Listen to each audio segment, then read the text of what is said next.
These 500 people could be recognized among the greatest fine artists in the world. They'd be compared to Picasso, Matisse, de Kooning, O'Keeffe. They might even be considered the masters of their generation. Except for one thing.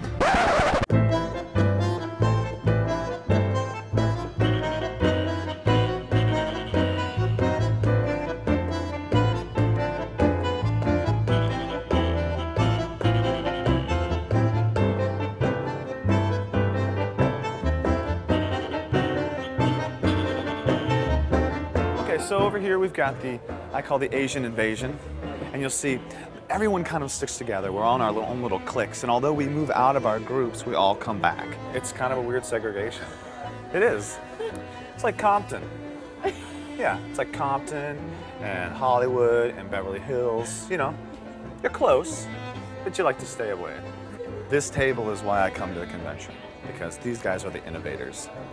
I haven't seen anything like that before. He's right now working on a digital caricature. There's no paper involved at all. He started it and is going to finish it all on the computer. These guys are the sculpture hounds. You guys are kind of like the outcasts.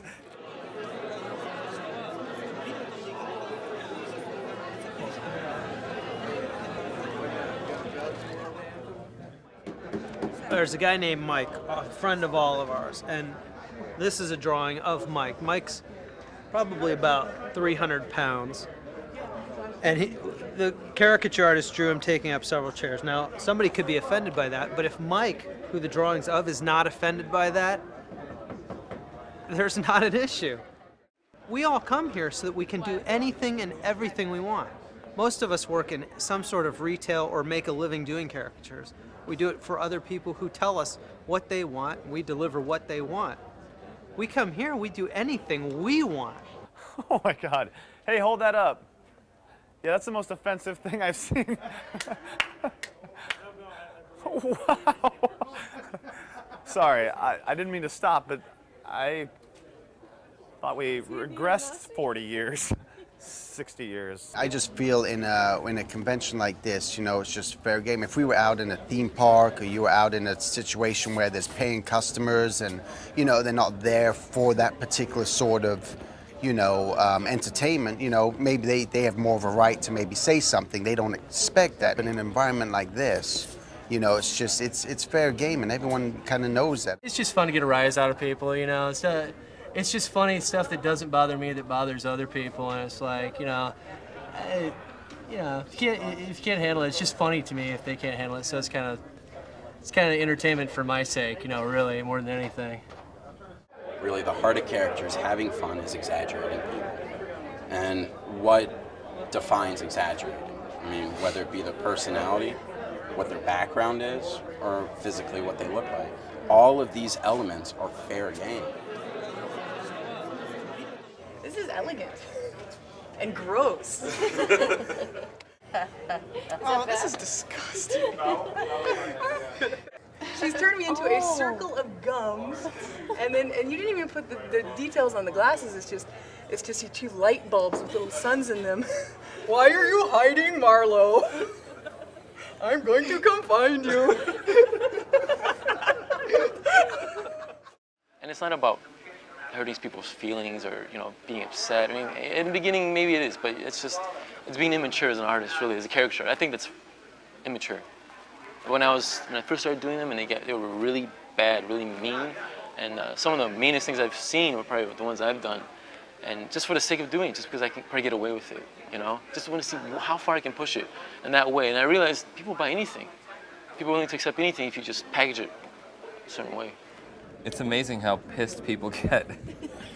You can completely ruin someone's entire family vacation in 3 minutes with throwing a few lines on a page. People walk away physically angry, and you see them leaving the theme park physically angry, and you know that you started that. It's satisfying in a small way. We haven't told you this yet, but amongst us, since we know you from the board, we're going to have a keel-off, and wwho can do the best Keelan impersonation? Oh, great. I'm going to try to Hey, buddy, how you doing? Why don't we all come on over and, yeah, we'll get the competition going pretty soon, okay? Keelan is our Jerry Lewis of our organization. Is this a roast? Who does your makeup? Dion. You're nodding. It's loose.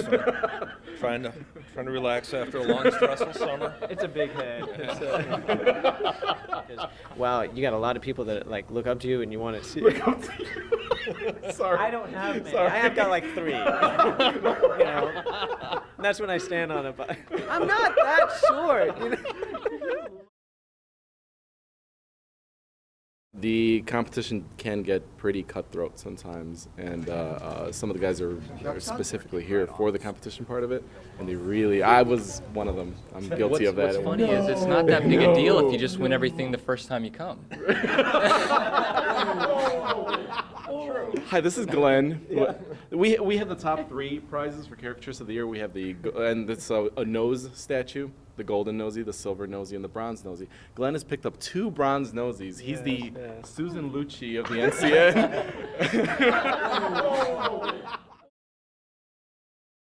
The tame, generic, cute caricatures that you might get in the parks or the party sometimes are not going to win any awards here. They're not going to win any awards, and it's nice to, like everybody's been saying, is to have that approval of your peers because they're looking at it at an entirely different level than the general public is looking at it. As far as the general public is concerned, this is bizarro world as far as art goes, because it's the weirdest experience. When you're in that ballroom and I'm watching one guy being drawn by another and that other is tearing him apart and the other person's like, God, that is so good, I love it, oh, you got to do it, and the next one wants it. And you realize that anybody on the outside looking at that would go, you people are so twisted. There seems to be, at least in years past, there's people that really, really don't think that there's any place for exaggeration, that there's people that think that you're drawing ugly, melting pumpkin heads and have started arguments over it. And there's people that have left the organization over that. We don't reward mediocrity, and why would you have a competition? I was going to say earlier, people compare it to the Oscars. I've always compared it to the Olympics. It's the Caricature Olympics. And again, why would people compete for, hey, you're the best in the middle of the road?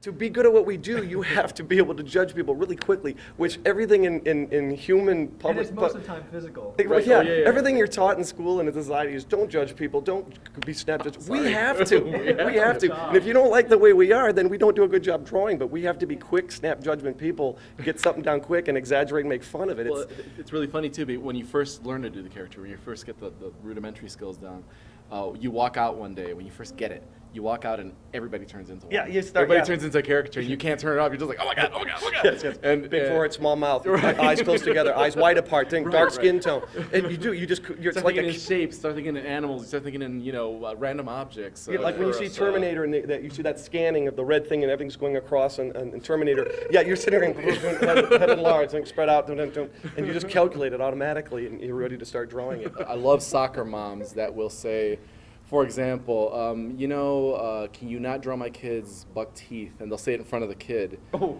I always turn around and say, shame on you for pushing that on your kid. Oh, they do that all the time. Shame on you for pushing that on your poor little kid. I love the don't draw her freckles. As if they're treating them as if they're a scarlet letter on their face. Right. And they're kind enough to point it out to the kid. Oh, don't smile to me because you'll see the gap in your teeth. And as if saying it verbally would be less damaging than me drawing it on a piece of paper. Don't draw her disgusting looking face. Make it cute because I love my kid. My baby. Everyone wants to be unique, but they don't want to look unique. Right.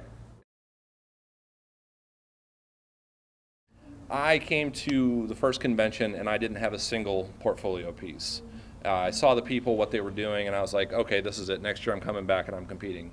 12 months later, I came back with 18 portfolio pieces, and I had never done portfolio work, and mine won. I still get a little teary-eyed when I think about it. Mine won Best in Show that year. You complete me. This portfolio completes. And as I said on stage that year, up to that point, I had never won anything except for my girlfriend in a poker game. And I'm very proud of that moment. He's actually a pretty good poker player. Don't make faces, don't make gestures, don't sit in an awkward position.